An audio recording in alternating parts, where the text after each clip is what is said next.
Disney released its latest financials. Disney stock dumped. Didn't like what they saw. There's some pluses and minuses. First and foremost, subscribers for Disney Plus is increasing. They saw some nice gains there. But the experiences, which adds up to a big chunk of Disney's operating profits, we're seeing zero growth there. This is what is making investors kind of cautious. Overall, when you look at Disney stock and you ask the question, is Disney stock a good, solid value investment? Not exactly. Growth just isn't there. And to sort of top that off, we have an economy that is starting to, on the brink, contract. We're seeing Starbucks, Disney, of course, Uber, McDonald's, of all places. The consumer is contracting. So those experiences where we see zero growth going into the next quarter, more than likely that it's probably going to shift to negative growth because the consumer is, broadly speaking, tapped out. But that would be good for Disney Plus. If they don't want to get on a plane, take the entire family, and have to basically sell one of the kids in order to get into the park just to afford it, what they could do is stay at home and just stream Disney Plus. Now, of course, there's the merger or the deal with Warner and Disney Plus. They're trying to combine and boost subscribers there. Awesome. But what I'm looking at is value investment, the consumer, and how this is going to affect overall Disney stock. But more importantly, the signals that Disney is telling us about the economy, because this is the beginning of a shift lower. The stock market has soared to all-time highs on really high growth rates. Guess what? Those growth rates are declining. Maybe they go all the way down to normal growth rates, 2.5% GDP to 3.25% normalized growth rates. What does that mean for the broader economy, the stock market, and Disney stock? Let's break that down, because I see these prices going much lower across the board. Let's jump into the computer. Here we're looking at a picture of Disney stock, DIS, the symbol, of course. You can see the earnings release back in February shot everything Disney stock higher. Now we look like we might reverse everything and Disney stock just go right back down to where it was.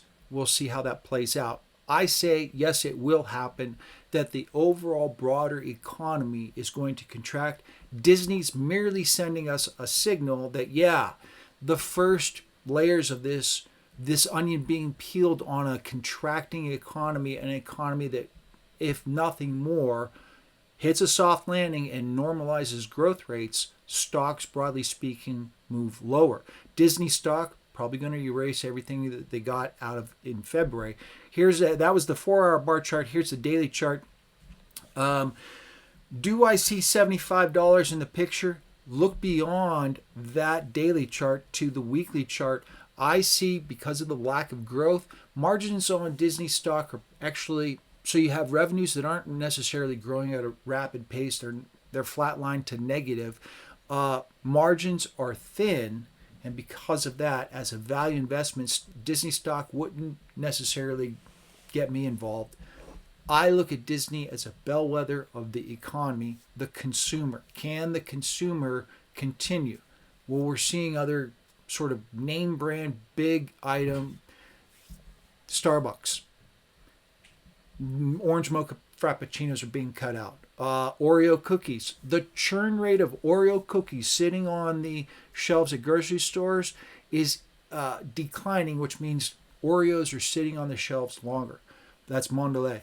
We're seeing McDonald's. McDonald's and Wendy's are both reporting lower foot traffic. Disney's going to be exactly the same at their experiences. Less revenue across the board.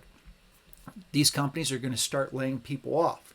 Now, all of a sudden, on aggregate, we see the damage that the higher interest rates are playing. But at the same time, maybe we only see lower growth rates down to normal. Here's a look at the quarterly revenue. 21.7 was Q2 2023, 21.99, a small move higher. Now, 2024, Disney's looking for 91.7 billion for the year. Then 2025, 96.2 billion. And I say, nope, they don't hit. I don't think any of these companies that are especially directly selling to consumers products and services, they don't hit their revenue targets. Growth rates slow down. Stock market crashes because the stock market's fueled on overvaluations. The actual effective net margins for Disney, negative 0.9. Earnings per share, this is where I really kind of break everything down. I ask the question, first and foremost, when I'm looking at a value investment, is Disney stock a good value investment? I look at revenue growth rates. There are no revenue growth rates. I do not believe that 2024, 2025 produces continually increasing revenues. The next question is earnings per share. If I actually did buy Disney stock, earnings per share, what kind of yield would I get? Looking at 474 for 2024, 547 for 2025. Again, I repeat, Disney doesn't hit its revenue objectives. And that's broadly speaking across the board for many companies. Breaking this down, looking at the next 4 quarters, as a value investor, this is what I'd be getting into. I would earn the 503. Next 4 quarters, of course, we just printed some 2024 numbers, so I'm already dipping into 2025. So 503 is the next 4 quarters. Disney price trading at 105. You're looking at a yield, Disney stock yield at 4.75%. Treasury yield's 4.5%, which makes for an interesting sort of investment. But here's the thing. What's the risk to buying Disney stock? Well, the economy contracts. Broadly speaking, these overvalued stocks sell off. Disney merely by guilt by association, because it's a stock and it's a consumer stock, that stock moves lower. Maybe Disney stock would be a much better buy if we saw $75, $50 in Disney stock. But what's the downside risk to buying U.S. Treasuries? This is the 10-year Treasury mark at 4.5%.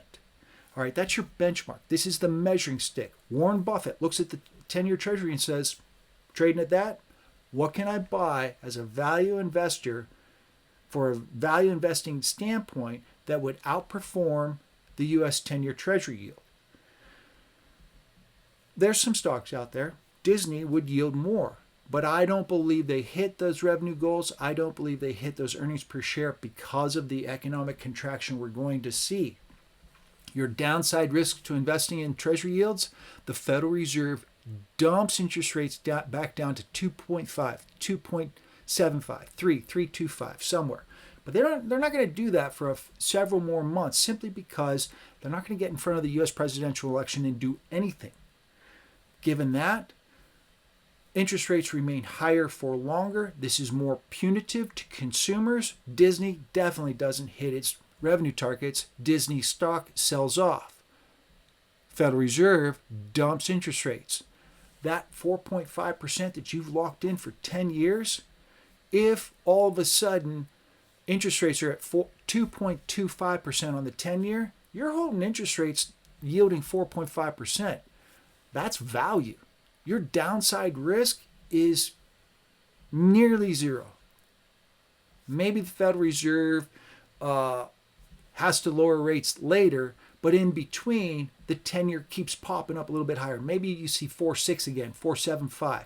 4.8, kind of pushing it. 5, probably not. Regardless, your downside risk is nothing more than timing. Your upside risk, what am I doing? I'm buying TLT stock, which is a Treasury ETF.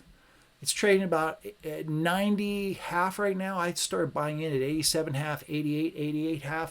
If it dips below that, I'm going to keep hitting the buy button. But that 90 that's trading at right now, I'm looking for 110, 125, 150 to sell. This would be, that TLT stock is the sort of, that's the ETF for Treasury prices. As yield goes down, those prices shoot up. My TLT stock is already in the money, and that's going to keep going because the Federal Reserve will lower interest rates. But Disney stock and investment in Disney stock, too much risk for very little excess yield. Not worth it. Disney stock, maybe we see 50, 40, 60, somewhere in there if we see an economic contraction. That's how I'm breaking down my investments going forward. I'm putting a lot of money into Disney stock. You know who else is? Warren Buffett. Selling Apple stock to buy treasuries because it's a better investment. This is the period where if you're really serious about making money, maybe you sit and hold on Disney stock for a while because you've been sitting on it for 10, 15 years. There's no reason to sell. But if you had something else to invest, I'm buying TLT stock. Warren Buffett's buying treasuries. Same thing. It's just an ETF on treasuries.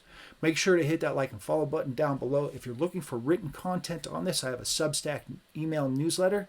Make sure to sign up for that. We'll see you in the next video.